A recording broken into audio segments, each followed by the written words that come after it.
Welcome back to the Buffalo Bread Podcast. Dan and JJ here with you. Happy belated Merry Christmas and happy belated Hanukkah and all the other kind of holiday time things that have happened most recently. Hope everyone is healthy, well, has enjoyed a little bit of, some not so good for you food and some relaxation. I certainly have. And I've also not enjoyed watching the Bills nearly lose to the Cleveland Browns, even though they came out, 2 turnovers ahead in that game. So where we want to start with this one, Dan, we are in week 17 and we have 2 remaining to play against the Philadelphia Eagles at home and then against the Jets at home wearing the red helmets. Yes. I don't want to spend a lot of time on the Cleveland game. You noted that we're well past the holidays, and anyone out there listening that's wanted to get some analysis or get a breakdown of the Browns versus Bills, there's lots of places you could find it. They're probably going to give you a lot more detail than we are going to give here as our focus turns towards the Eagles. I'll say this, JJ, this Buffalo Bills team, we talked about it in the pre-show. It is a team that plays down to their competition. It just is. And you can say that that is coaching to blame. You can say that this is a veteran team that knows exactly what it needs to do to overcome an inferior opponent, if you will, right? Whichever way you want to spin it. At the end of the day, that was a game that was a lot closer than a lot of people thought it should have been and would have been. And I also think by the same token, it is not a hallmark for anything that we're going to see the Bills roll into the playoffs having to shake off, other than it was another atrocious performance by the run defense. And here in week 17, if there is anything we can say about the Buffalo Bills, there are things starting to solidify about this team that are very real. They're going to be tested against the Eagles this weekend. Yeah, absolutely. I think that is, it's so late in the season that the questions of what kind of team are they going to bring to the playoffs have largely been answered.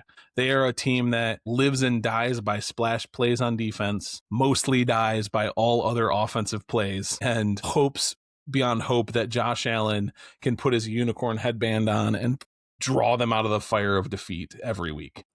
It's crazy to me, JJ. I shouldn't say it's crazy, right? But it was on full display in that Cleveland Browns game, where I actually had made some comments online that I thought Josh had a better game than the box score would indicate. I thought his ball placement was good, other than that horrific back-to-back where he just sailed one on Khalil Shakir, and it looked like he was expecting Tyrell Shavers to run maybe a post route, and Shavers just flattened out and ran more of like a dig route, a 6 route. Other than that, though, his ball placement was great. His wide receivers and his pass catchers, Dawson Knox in the end zone, Brandon Cooks again on the sideline, just kind of let him down. But it's interesting in that I thought this was a great game plan from Joe Brady. Yes, I'm saying that. And I thought the play sequencing actually made a lot of sense against Cleveland, to the fact that they knew where they were going to be able to exploit this Cleveland Browns defense. And it just happens to be the ways that Joe Brady likes to exploit a defense, which is pound the rock relentlessly with James Cook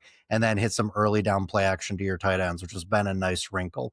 Where the offense, to me, JJ, and this is the thing, in addition to the run defense, that may also carry over into the postseason, depending on our matchups. When the offense ultimately kind of plateaued is when James Cook was stifled for a couple of runs. Tight ends were limited by the linebacker core or the safety core of the Cleveland Browns, and Josh had to go outside to the wide receivers, and there was just nothing there time and time again. I made the prop with you last week. Wide receiver catches over under 5.5. They had 6 again, and I think 5 of them were Shakir, and one of them was Tyrell Shavers, right? Yep. Like, at the end of the day, this team is going to be beat by a squad that can shut down the run. Yep. And it's going to be challenged by a defense that is going to force it to go to its wide receivers. And the Bills know this. And we'll talk about this when we get into the Eagles game. But the Bills understand this, and they have intentionally developed a scheme, I think, to cover up the fact that when it comes to that other level of the pass game, the wide receivers in the pass game, they just haven't developed it fully yet. Yeah, absolutely. I think that it's interesting because this, just as you said, if the season ends prematurely for these Buffalo Bills, it ends because they have met a match of somebody who can control the run game completely, who can shut down James Cook, who can completely fill the gaps and stifle that part of their offense. And then the wide receivers let them down, as they have all season long. It's been a almost nonstop, parade of disappointments, letdowns, cuts, signings for these Bills and their outside receivers. And nobody looks worse right now than Brandon Beane after blowing up on the radio show on WGR about them being, everybody bitching about us not having whatever when we had the best offense in franchise history. It just, it aged like spoiled milk. Like, they clearly are outmatched every single week. I think they put all of their eggs in the Keon Coleman developing into a wide receiver one basket. Sure did. And they're all broken and rotting. Yes. I still hate him. He sucks. He's gone this offseason. If he's not gone, it's a mistake. He's Kaiir Elam 2.0. He's terrible. I mean, I think you're probably right. And I think there's going to be like a long discourse, especially if the Bills don't bounce right back and draft another top end wide receiver for Josh, or go sign one or trade for one in free agents, trade for one in the offseason. I think the Keon Coleman discourse is going to be at a fever pitch this offseason, particularly if they choose to hang on to him, which all indications are they have no plan to do so. But I mean, JJ, this is, it's interesting. And I think we can gloss over the Cleveland post game, because I think the lessons learned here are again going to be challenged by the Philadelphia Eagles as they come into Buffalo this weekend.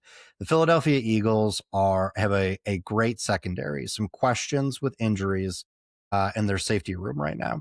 But overall, this is a team with the likes of Cooper DeJean and Andrew Makuba, who you like some of these outside the numbers matchups with our wide receiver room. So again, it's going to be a situation where the Bills are going to want to run the ball against a Philadelphia Eagles team that isn't bad at stopping the run. They're literally middle of the pack in efficiency and success rate, but they roll out more light boxes due to the Vic Fangio kind of scheme where he invites the run. They roll out more light boxes even when they play base than any other team in the league. So the Bills and Joe Brady are going to see that, and they're going to want to pound the rock first. Then with a beat up linebacker room, Nakobe Dean, I believe, has already been ruled out for this game. And Zach Bond has also been dealing with a hand injury, though I think he's going to be a full go. They're going to lean on our tight ends, who right now, both of our starting tight ends are injured, but they're going to want to lean into the play action game. And then after that, they don't have a whole lot of answers. You know what I mean? So if the Bills can't hit those two gears against the Eagles, it could be a harder day than it should be against what is a elite pass rush in Philadelphia when it comes to their defense, but a team that ultimately can be gotten in certain areas that the Bills should be able to exploit. I think you're absolutely onto something, and that is that, the Eagles team has looked like they can be had in the run. The times that they were on a 3-game lose streak and they were being run all over at that point in time. And so that has sort of resolved itself, but I think that, seeing Nakobe Dean is out and kind of flipping to the offense for the Eagles, seeing that Lane Johnson is going to miss another week. They thought they were going to get him back this week, but it looks like he's out again. That really helps the Bills. Their right tackle as a stand-in is solid, but like nobody is Lane Johnson as a right tackle, except for maybe plucky upstart Spencer Brown on his way, right? Like that is the best in the league. And so, especially when it comes to the Bills offense, their opportunity is going to be running that wide zone, because the invitation to run is outside. And I think that the one area that the Bills consistently have shown, in a world where they're inconsistent, they've consistently shown that the thing they're better at is blocking DBs and linebackers out in space, whether that's with their linemen, their guards, their tackles, or their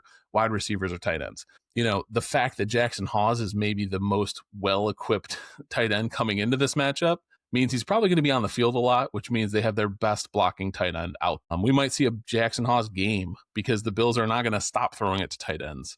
And with Nakobe Dean out, I think that that's one vulnerability. Even though the safeties have been iffy for the Eagles, they have some pretty good coverage, and Cooper DeJean's amazing in the slot. I think Reed Blankenship is going to get some play in this game for them, right? That's an opportunity for the Bills potentially to exploit in that safety room. But yeah, I mean, to your point earlier about the Eagles and their offensive situation, I have all the confidence in the world the Bills are going to run the piss out of the ball against the Eagles. The Eagles, on the other hand, have really struggled to get the run game going, although the cure for any team with an ailing rush game is to play the Buffalo Bills in any form that you may choose to. So, but not having a guy like Lane Johnson is going to mean that the Buffalo Bills will hopefully be able to get off the field on some third downs or force the ball into Jalen Hurts' hands. And he has had a up and down season, I think it's fair to say. I mean, they've got two absolute ball winners on the outside with Devonta Smith and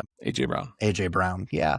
So, and AJ Brown, despite his tooth issue, looks like he's going to be a full go this week. So it's going to be about what it always is. And I feel like we're at the point where it gets kind of boring because we say the same thing every week, but it's week 16. It's going to be a ball control game. And if the Buffalo Bills can get multiple bites at the apple, their offense, like Novocaine, no pun intended, AJ, should be able to wear down the Philadelphia Eagles to the point where they should be able to squeak out a win here at home. And that's going to be the recipe that the Bills are going to roll into here in the postseason too. JJ, the Buffalo Bills run the ball more than any other team in the league.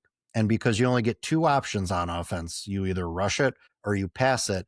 That means as a byproduct, with Josh Allen reigning MVP as QB, this is a team that is the least prolific at passing the ball. They choose openly to pass the ball less than any other team in the league. They rank 32 in pass attempts and percentage of pass plays called this year. So we know what they're going to do. They're going to want to run the ball, and they're going to want to chew up as much clock as they can.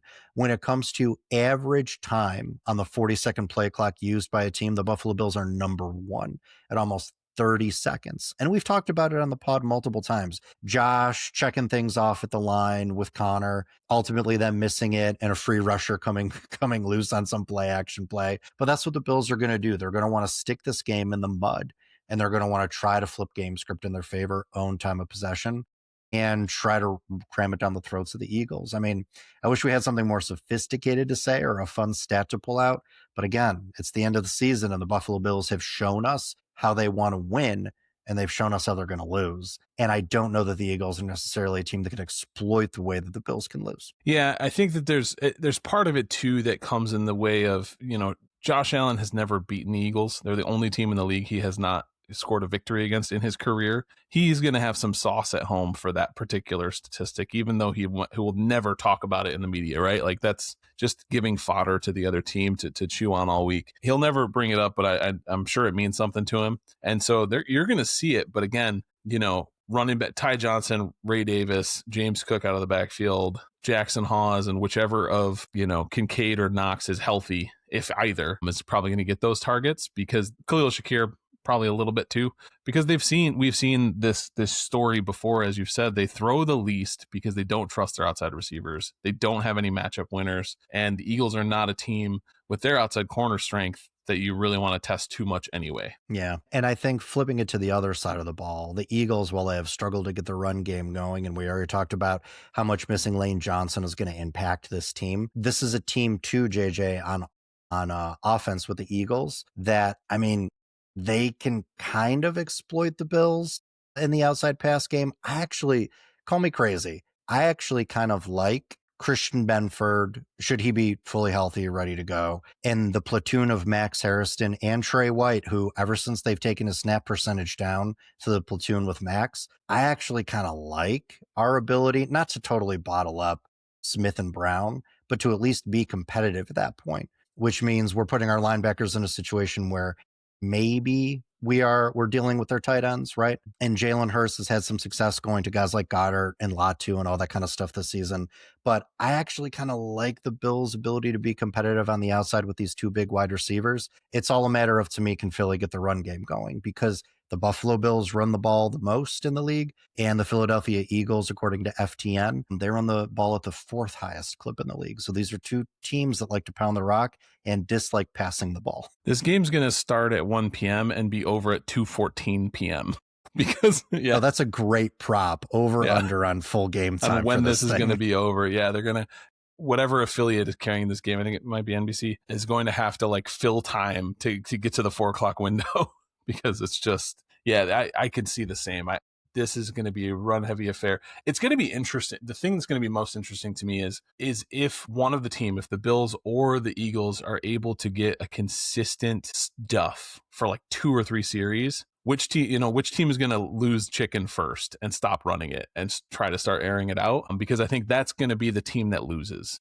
The team that, because I think both of these both of these teams' strengths is running the ball, and both of them struggle a little bit to have consistent operation and offense. Yeah, I totally agree. And listen, I know the Eagles have run the ball better the past couple of weeks, but that was against the Raiders and the Commanders. Two, I think, defenses we would say that are highly suspect. And again, but it's not like the Bills are any better. They're 32nd in overall success rate and efficiency against the run.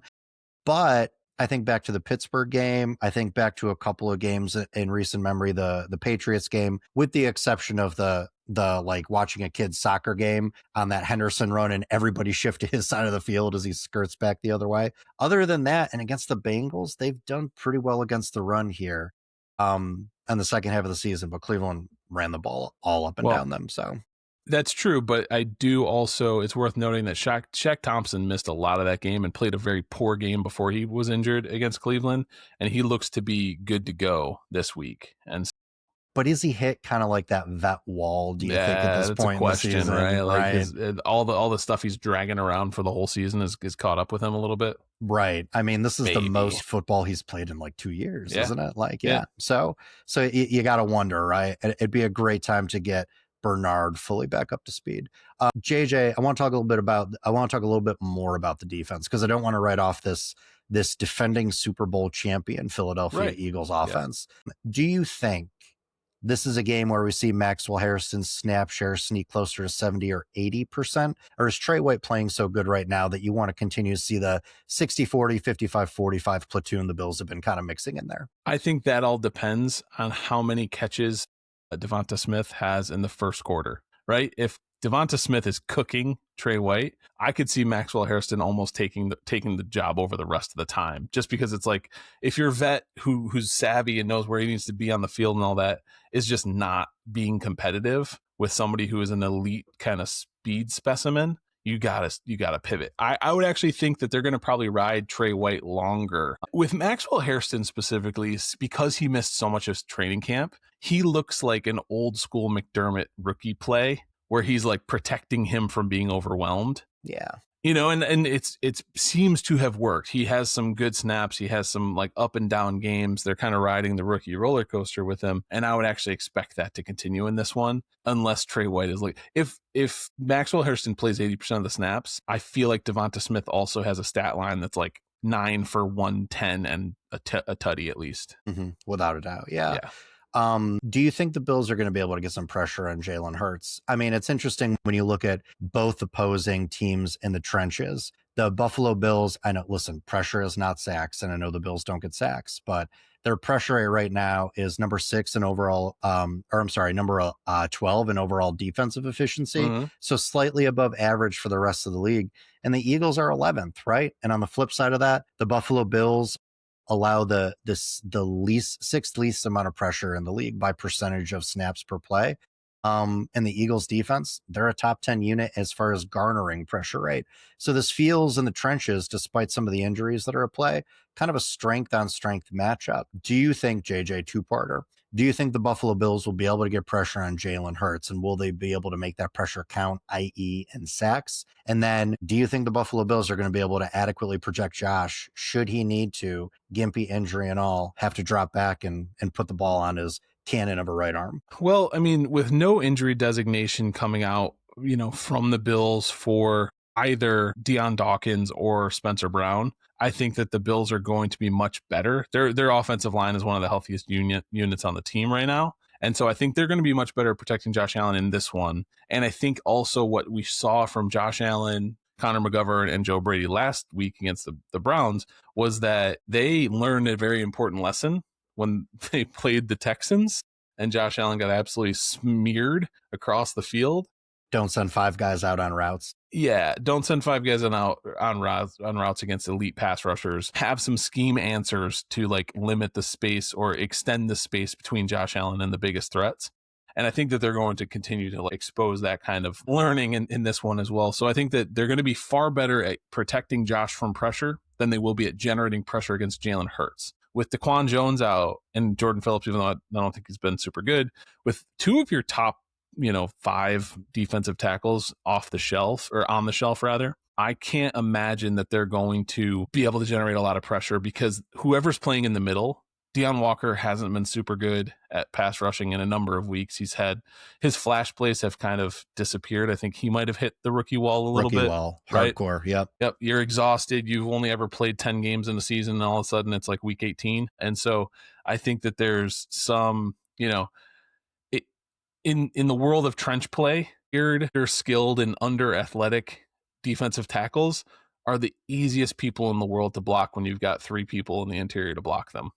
So it's a matter of like any of these guards is probably going to be able to comfortably shift out and help out on the edges with whomever the Bills are sending. And the only capable pass rushers I think the Bills have for this one are Joey Bosa and Greg Rousseau. And Greg Rousseau is like an asterisk because he has to have something else go right to get there. Well, he needs to be playing against backups. No shade. He saved the game against Cleveland, right? He is the reason why we're still even in the hunt for the division. So, like, no shade at Greg Rousseau. 2.5 sack game against Cleveland was great, but it was against a backup offensive line in Cleveland. So if you can get some of those matchups here against Philly, like there are points where he just chooses to use his massive frame and overpower guys. I just don't know why he doesn't do it more. I mean, there's some pass rush reps where you're better at trench play than I am. I don't know if it's a lack of like a plan in approaching the pass rush. I don't know if it's a lack of tools in the toolkit necessarily, but he's not doubled at a high percentage, or at least a percentage you would think a $20 million a year edge rusher would be. He gets a lot of one-on-ones and pass rush opportunities, and he kind of gets washed. I mean, is it simply that he needs to be playing against inferior competition? Is there something you think he can add or he's going to figure out? I mean, again, this is a pretty beat up offensive line for the Philadelphia Eagles, and they have had issues, not just to tackle, but also protecting on the interior as well. Do we see more of a NASCAR package in this game, particularly with all the DT injuries that we have? And do we see maybe Rousseau flip inside for a couple more pass rush reps than usual? I certainly hope so. I think it's the classic like necessity is the mother of invention game for that matter, because they're not going to have enough. They don't have enough bodies to kind of just stand pat and do the rotation.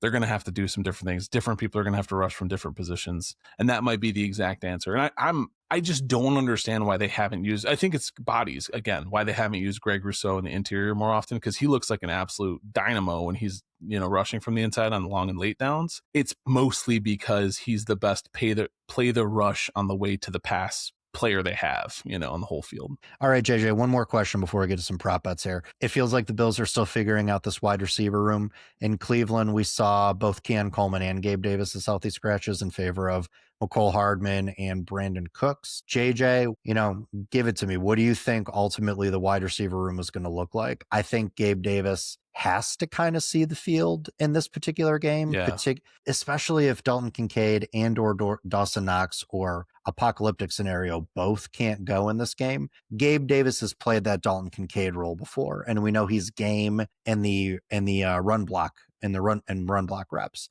So I think Gabe has to be a must start. Outside of that, I really don't know what this room is going to look like. They definitely were trying to make the Cleveland plays one high, middle of the field closed, lean on their corners, cover 3 type coverage, and with that, they are inviting people to burn them down the field. Basically pick the side the safety is going to start leaking over towards, throw the other way to the other guy if he can win his one-on-one. They took some shots to Cooks on a couple of occasions, and I think Shakir even had a couple too. They let him run some routes past the line of scrimmage, Right, amazingly. So I actually see, I think Brandon Cooks wasn't on the injury report, but I feel like he should have been, because he looked like he was not good when he got up from that one he dropped. Then again, I don't know if you noticed this, but having watched football so much of my whole life, the classic wide receiver injured on a really bad drop is like one of those classic moves where the guy's, my hands are, something's wrong in my shoulder. That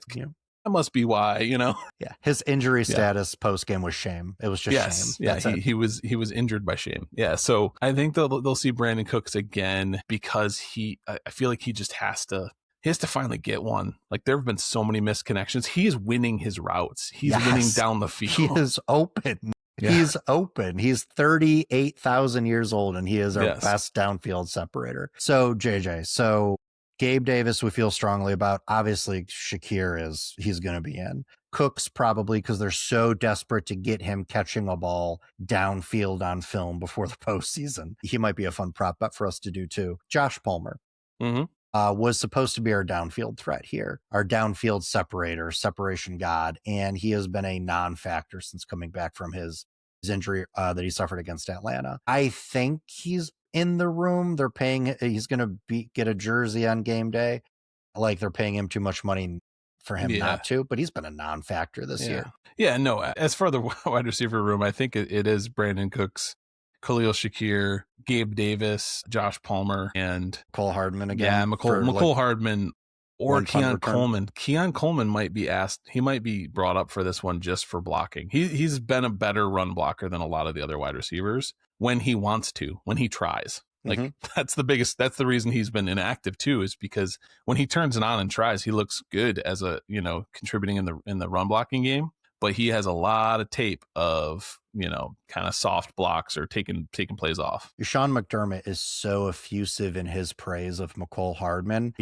And none of it is showing up on game film at this point. I wonder if they ride Mecole Hardman one more game and then we see Keon Coleman activated again against the Jets in a game that may not mean anything, right? So I wonder if Keon gets to wear the red helmets in week 18 and sits out this game. It just feels gross. I know. I'm sorry. I don't even think the top 4 really matter. I think the Buffalo Bills just need to find 3 or 4 guys they feel comfortable having out in the field and stop with all these crazy in and out rotations. Like the fact that Khalil Shakir can't get 3 consecutive snaps in this offense is nuts to me, because he is, while flawed, by far their best wide receiver in the pass catcher room. Yeah, absolutely. I don't know, man. It feels like saying he's their by far best pass catcher in the wide receiver room is like he's the most buoyant deck chair on the top of the Titanic, because it just doesn't move the needle. Like it's somebody who consistently misses long balls and can't seem to catch them when they hit him right in his hands. Being the best route winning receiver it's pretty abysmal.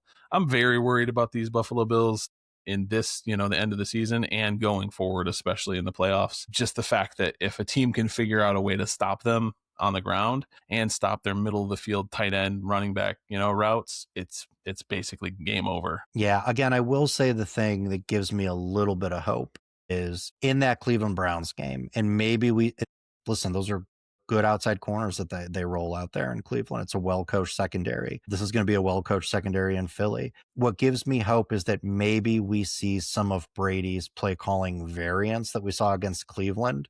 Again, the issue was not his sequencing or his game plan. The issue was execution by the guys on the field. Listen, the Bills are going to run the ball 60% of the time in this game, but those 40% pass plays that they get, I'd like to see a few more than 8 targets to the wide receivers in this game, just because, right? You're going to need them. Yeah, they got to figure out some way to propagate the ball down the field with wide receivers. They just need to know. It's just I don't think Joe Brady should have a job after this season, even if James Cook wins the rushing title, because I feel like more of that is the line coach. Kromer. It's Kromer, run game coordinator. It's the line coach.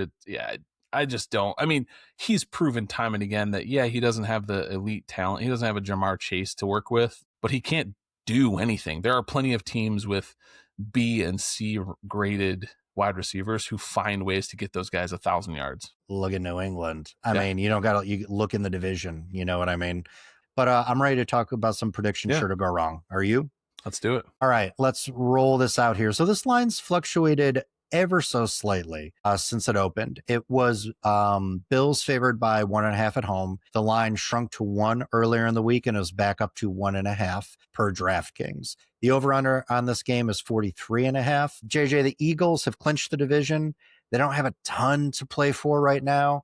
These are 2 teams that have been very, very good in close games, and they tend to play a lot of close games. The Bills are 5-2 in close games, and the Eagles are a whopping 7-3 in games decided by 1 score. Very similar margins of victory here as well. JJ, what's your score prediction? I don't think it's going to be a big one. I think it's going to be, I like the Bills like 24-21. Something that's going to give everybody, cardiac arrest it's that kind of game. Like I think probably a kick wins this game in the last 2 minutes. Yeah, this feels like a sweaty one. I'm going to go Bills 24 and Eagles 17. Okay. I like, and I know this is stupid and this is hopium, but I like the Bills a little bit better than most people do against this Philadelphia Eagles run game. And I like their chances should the Eagles have to air it out in the pass game. Although one thing I want to see the Bills do, stop deferring the decision if you win the toss. Take the ball, put 7 on the board. You're the number 1 team in the league in first drive efficiency and scoring metrics. Put 7 on the board and make the Philadelphia Eagles play your game script, play to your dictation of how the game flow should go. But I like the Bills here, and I like the defense to have a surprising showing. And I am totally going to be wrong about this. I know. All right, prop bets. We can hope.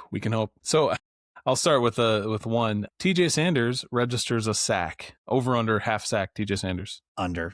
He's been around a lot of stuff. Yeah. I'd love to see him get one. They've kind of just like thrown out this year from a development standpoint. So if it's not coming from the outside, which I don't think you and I think it will come from the outside, I don't know. I don't think he gets it. Yeah, that's fair. Yep. What about you? Over? Yeah, I'm going to go over. I want to see him get one. I feel like he might be able to build on that into the playoffs. Yeah. But again, the rookie wall, right? That's real. Yeah. I mean, he hopefully hits his a lot later than Deanne Walker did because of the injury that he had earlier in the season. He missed some time, but I think what is compounding right now TJ Sanders' overall performance is the fact he's playing out of position. So, all right, JJ, I got a wild prop bet for you. We talked about how the Buffalo Bills and the Philadelphia Eagles love to run the ball almost more than anybody else in the league, except the Baltimore Ravens, right? Mm-hmm. These are 2 teams. One is the reigning MVP. The other is fresh off a Super Bowl. And neither team seems to want their quarterback to have to pass the ball at all.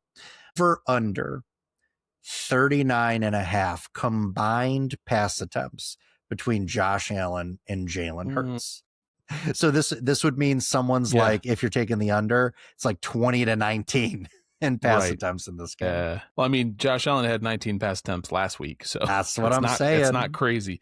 It's not. I'm gonna say over because I do think that the sweaty nature of this, there's going to be somebody with quick passing, trying to drive the ball to score at the end of the game, and that alone could be like 7 or 8 attempts, right? Like one series near the end of the game could really push you up into the 20s. So I'm going to say over the 39.5. I'm going to say it's going to be at least 40. You? I'm a sicko, man. I'm going under.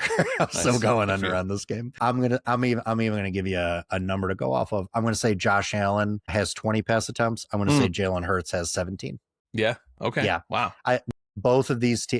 Neither of these teams are good against the run. And I think both of these offensive coordinators are going to want to run the hell out of the ball, right? It's going to be over so fast. Dude, this is going to be which is great because this is a 4:25 p.m. kick. Oh, it's 4:25, yeah. Yep, it's a 4:25 p.m. kick, I believe. So, I'll have plenty of time to watch the game and then get my kids to bed, which will be awesome. There you go.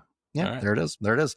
All right, JJ. Well, I'm glad you had a great holiday. Hopefully all of you listening at home had a great holiday as well. And for all of you listening at home, as always, like, share, and subscribe wherever you get your pods. We're on YouTube, Apple, and Spotify. And as always, go Bills. Go Bills.